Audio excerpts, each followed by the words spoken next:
Você sabia que 90% do volume de um iceberg encontra-se submerso? Confere aí a dedução!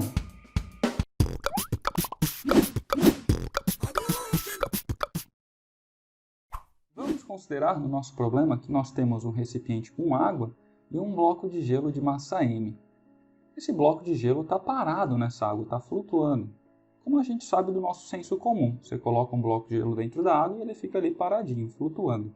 Para ele ficar parado, isso implica que as forças resultantes atuando sobre esse corpo são iguais a zero, ou seja, a aceleração que está atuando nesse corpo é zero, portanto a força resultante que atua sobre esse corpo, sobre esse bloco de gelo, é zero.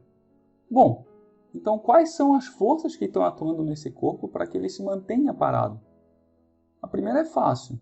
Como esse corpo tem massa, tem a força peso atuando sobre ele. E a gente sabe que é massa vezes o valor da gravidade. Isso é a força peso. Porém, se só tiver a força peso, esse corpo vai querer descer, afundar. Como a gente sabe, o bloco fica flutuando. Portanto, tem uma segunda força atuando. É uma força apontando para cima. E essa força é o que a gente bem conhece como força de empuxo, descrita pelo princípio de Arquimedes, onde esse empuxo é exatamente igual ao peso da massa de água deslocada por esse gelo que foi colocado. Ou seja, nós colocamos esse bloco de gelo aqui dentro do recipiente com água e, obviamente, ele deslocou essa quantidade de água que está circulada em amarela para cima, né? O nível da água estava aqui embaixo, mais ou menos, a gente colocou o bloco de gelo e o nível de água se elevou. E essa massa que aparece na equação do empuxo é exatamente a massa de água deslocada pelo gelo. Outra coisa que a gente sabe é que o volume dessa água deslocada é exatamente o volume da camada de gelo que está submersa. Bom, então considerando que só temos essas duas forças atuando no problema, o empuxo e o peso, a soma delas, a força resultante, tem que dar igual a zero. Ou seja, o empuxo é igual à força peso. Tem que ser, o corpo está em equilíbrio. Aplicando as definições de empuxo e da força peso na equação de empuxo igual ao peso, nós ficamos que a massa da água deslocada pelo gelo, vezes o valor da aceleração da gravidade, é igual à massa de gelo, vezes a aceleração da gravidade. A gente pode observar nessa equação, nessa igualdade, que a aceleração da gravidade vai embora.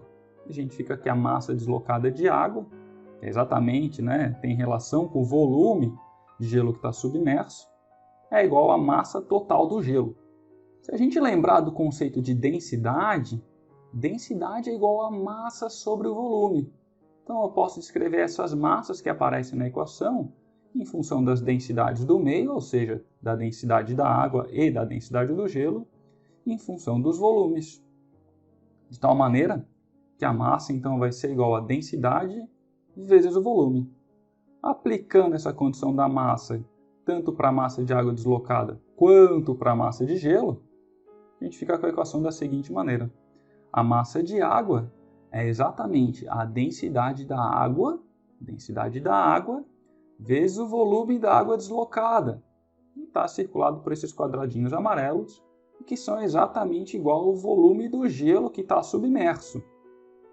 Enquanto do outro lado, na massa de gelo, a gente pode escrever como a densidade do gelo vezes o volume do gelo. Bom, agora é só uma questão de manipular a equação. Vamos passar o volume do gelo dividindo e a densidade da água dividindo para o outro lado. De tal maneira que a gente chega numa relação onde o volume da água deslocada em relação ao volume de gelo é igual à densidade do gelo dividido pela densidade da água. Aqui eu só vou reescrever essa equação para ficar mais explícito o que a gente quer encontrar, que é o percentual de gelo submerso, ou do iceberg, quantidade percentual do iceberg que está submerso. Então, ao invés de chamar nessa equação de volume da água deslocada que está circulado em amarelo aqui, que é exatamente o volume submerso de gelo, eu vou colocar no lugar de VA, VS, indicando que é o volume submerso de gelo. E a gente chega numa equação desse tipo aqui, ou seja, uma relação entre volumes. Volume submerso de gelo dividido pelo volume total de gelo. Então, essa resposta aqui daria para a gente um resultado em percentual. Ok, então vamos colocar nessa situação os valores da densidade do gelo e da densidade da água, para duas situações específicas. Por exemplo, se você pesquisar aí no Google, você vai encontrar que a densidade da água é 1 grama por centímetro cúbico e que a densidade do gelo é de 0,92 gramas por centímetro cúbico, aproximadamente. Substitua esses valores na equação que a gente acabou de encontrar nessa relação. Você vai encontrar que o volume submerso de gelo em relação ao volume total do gelo ou do iceberg é uma relação de 0,92 dividido por 1, que dá exatamente, então, 0,92, ou seja, 92% de um volume de gelo está submerso quando você coloca ele num líquido como a água. Beleza. Agora vamos pensar num iceberg, né? Que a densidade da água daí já é salgada, muda um pouquinho. Se você pesquisar na internet, no Google de novo, você vai encontrar que a densidade da água do mar é da ordem de 1,03 gramas por centímetro cúbico. E a densidade de um iceberg é da ordem de 0,92 gramas por centímetro cúbico.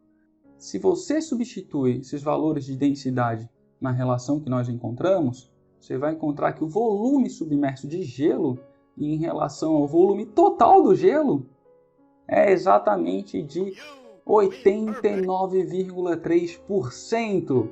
Ou seja, 89,3% do iceberg está submerso. Curta esse vídeo, dê o seu like, inscreva-se no canal e ative o sininho de notificações para receber novos conteúdos e exercícios. Valeu!